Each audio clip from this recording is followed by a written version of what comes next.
Interview and job search strategies that work. In this podcast, I want to talk about salary, hourly rate, salary, whatnot, and the approach to use when talking to potential employer on, here's what I want, right? I mean, of course, you want to say I want everything, right? I want as much money as possible, because if you don't specify that, they're going to give you whatever they think that you're worth, right? But you have to really know what the marketplace says, the salary. Salary.com is a good website. But here's a couple things you can say when they push you on, salary. So something like if employers are like, hey, let's talk about what kind of salary you're looking for, right? Whatnot. And if you don't want to talk about it because you don't want to put your cards out there too early, what you could probably say is something is like, unless you guys want to hire me, or maybe better yet,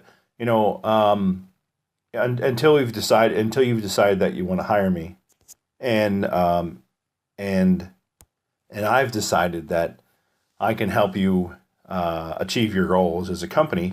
I think it's premature that we talk. I think it's I think talking about salary is premature at this case, at this time.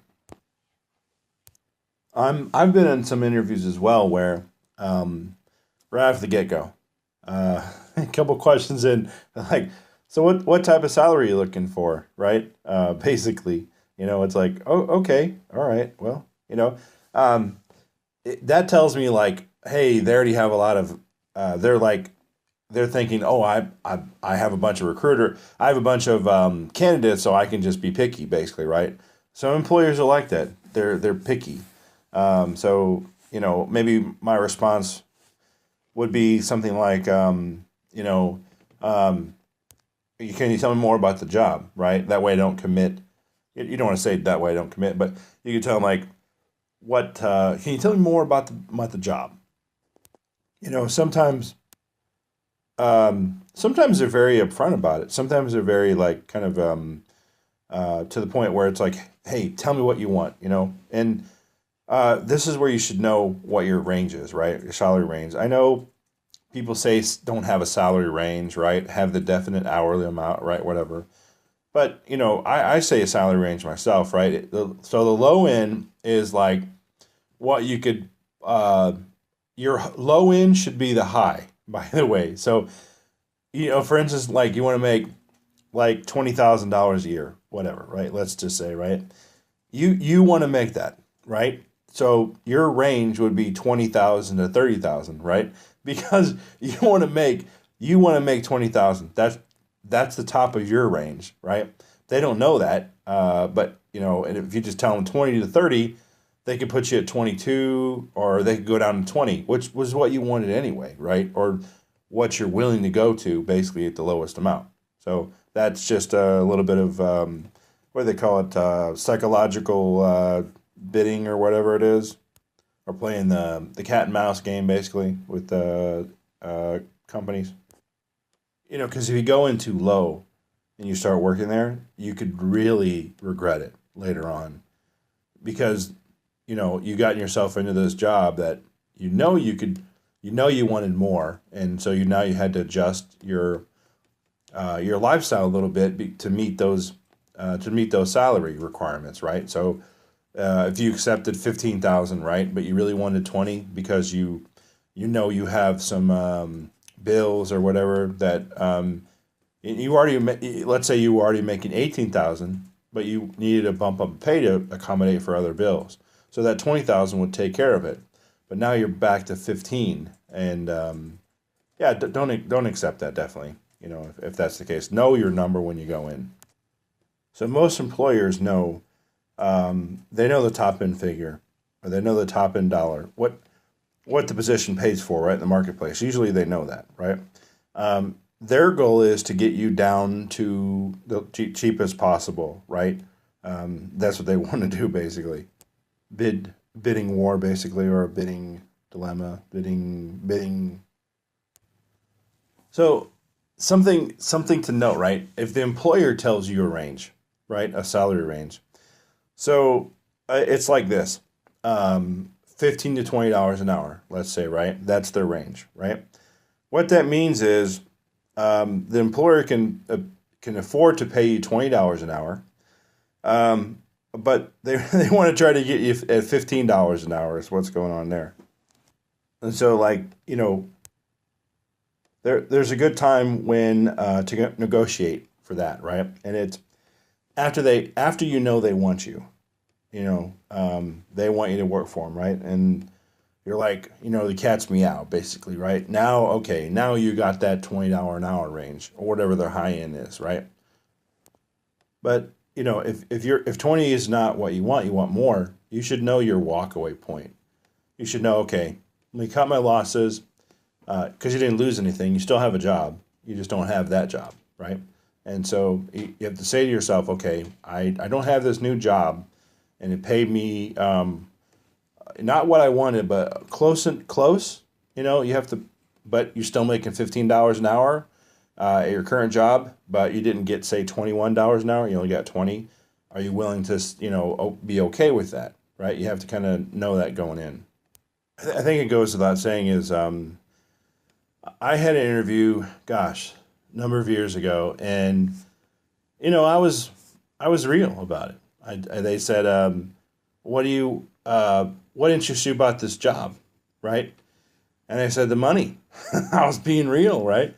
And I didn't get the job, oddly enough. But this was after I did the technical interview, right? It was for like a network job or whatever. And the money was great. And then I said, I want, it's because of the money. I want the money, right? And I don't know what it was, but I didn't get the job. And I think it was that, really. I really think it was that. But who doesn't want to make money, right? It's like some big game or whatever, some big secret that they want to talk about. But that's the reality of it. Everybody's working for money, plain and simple, no matter what. Don't let anybody fool you. Unless they're working for free, right? But most people, like 99% of the world, works for money. I don't think there's only a small percentage that actually work for free and actually love doing it. And I don't think it's considered work then if they do it and they love it, right? But most people do work stuff. They get paid, and they want to get the most. Okay, the other thing is like if you know the hour, like what I do is I do an Excel spreadsheet, right?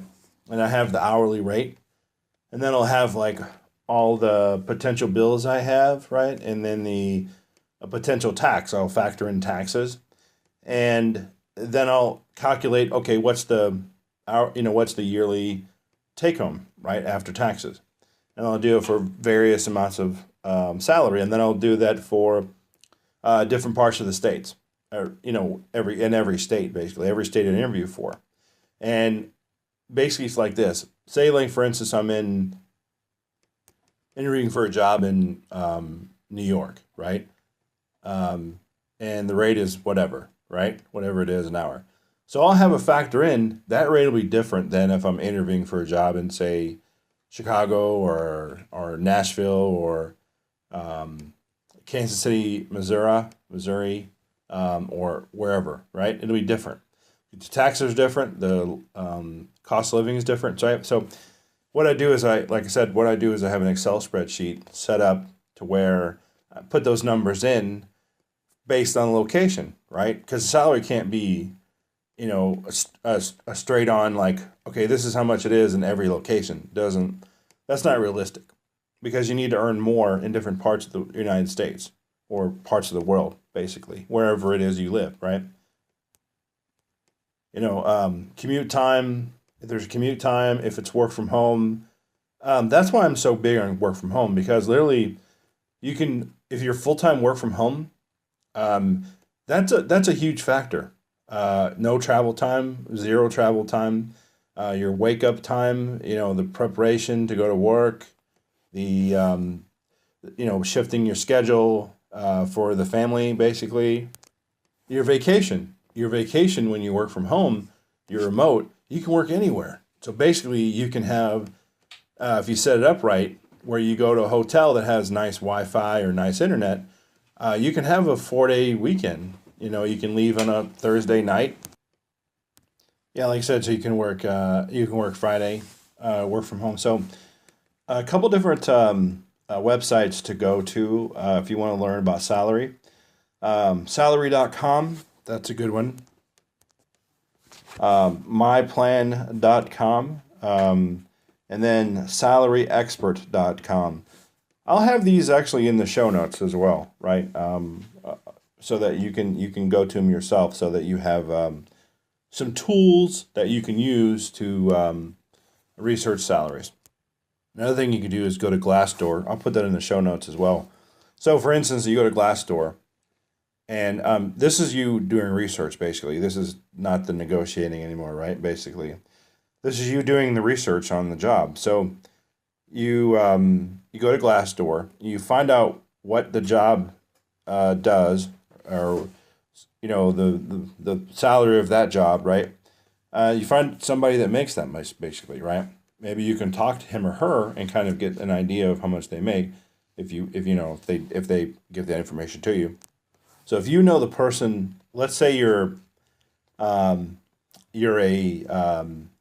what do you call it, a systems administrator, right? So you have a junior systems administrator and you have a senior systems administrator, right?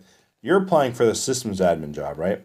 But you know what the junior sysadmin job makes. So that makes like 20,000, let's say, right?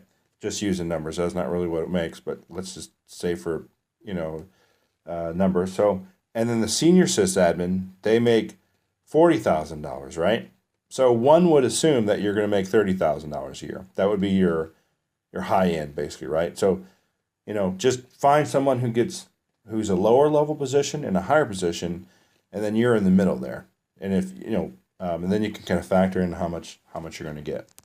This is kind of a different way to learn salaries, but here it goes, right? So typically companies pay, if they pay somebody $1, right? The company has to pay $1.40 because they have to do the insurance and all that, right? So whatever the profit margin is of the company, let's say it's 30%, right? It's probably closer to like 60%, really.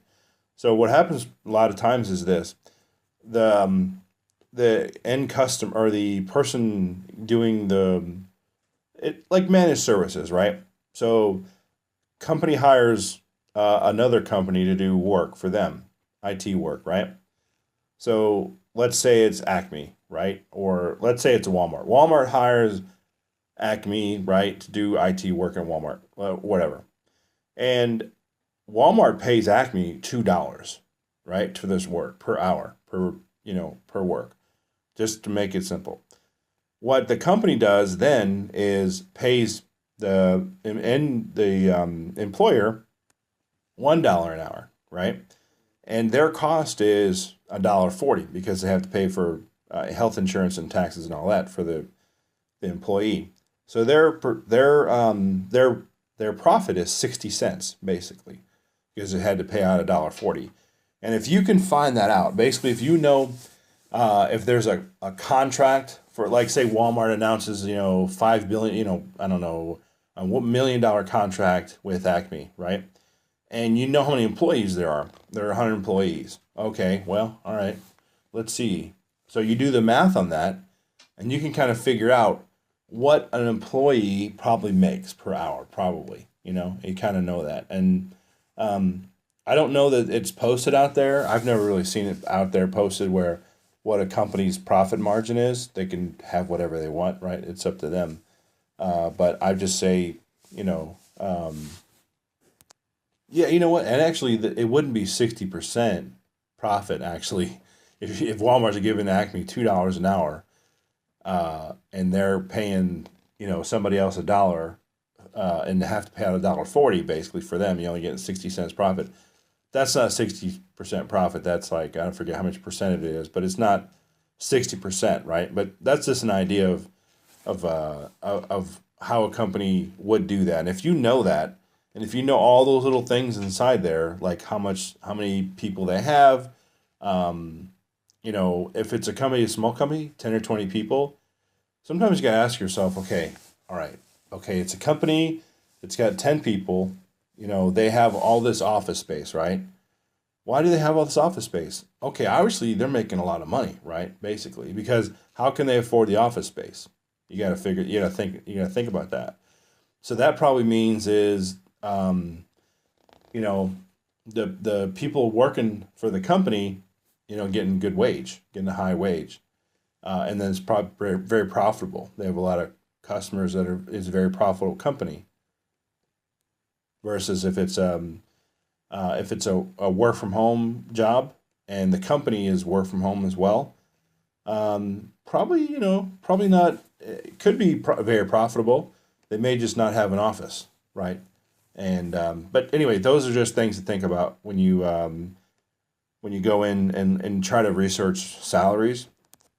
So let's say you got an offer letter. We're talking about negotiations, though, right? Say you got an offer letter, and you're like, no, I'm good. So what you can do is you say, like, based on my experience, I feel my salary, um, my salary should be this, or my skills warrant this much pay, whatever, right? And you can send it back to them. That's a rebuttal, right? For salary rebuttal. And if they say no, thanks a lot, bye. You're okay. And the same token, if they offer you, and that's whatever it is, you can say, I'm good, no thank you. Maybe you send them a letter saying, I'm gonna have to decline this offer based on blah blah blah. Just to save face, whatever. Because what you probably don't know is when a company gets an offer letter to you, right? What happens is they already have money in the bank for that. They've already allocated those funds basically, so that's all profit for them. They've already made made the distinction. The CIO or CTO, whoever it is, has already made the distinction. Okay, I need this person on board, and we're going ahead and we're going to make sure we have enough funds. 3 month usually it's 3 months salary usually for that person coming on board, and so usually yeah, that's how it works. And your ROI, it varies from company to company, but usually it's like 6 months. So return on investment for the company, meaning like you've worked to the company 6 months, you've now made the company profit after 6 months or however long they have it. It's like I said, it's different for company to company. So I'd like to thank everybody for listening to this podcast, and have a great day.